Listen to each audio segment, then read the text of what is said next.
Island girls, let's make some gungo rice and peas. And we're doing it the easier way. We take the cheat code by doing the tin gungo peas. Yes, girl. So I'll start by heating up some olive oil and my green seasoning to make that aromatics all come out in the oil and in the flavors in the pot. Add some pimentos. Pimento give things a nice flavor. If you're island girl, how are you not using pimento? Then now I'm gonna add my gungo peas. The brand I'm using is Coronins, but it varies. You can choose whichever one. Do you prefer tin gungo peas or you want to cook your gungo peas from scratch? Because sometimes we're too busy, we don't have the time to sit down and cook all day. We just want the easy, quick version. And I'm also going to add some more seasoning to that, my all-purpose seasoning, some paprika, and all of the good things then.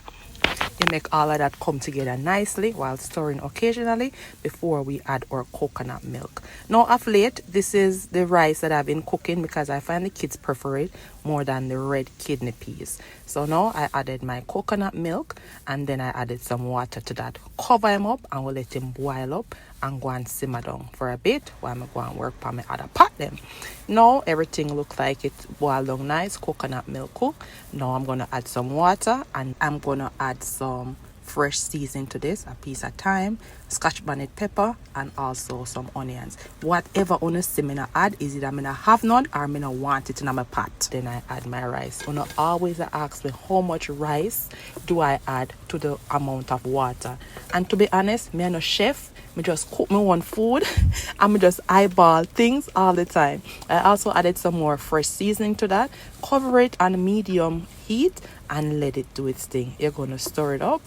And then I also added a piece of butter to it also.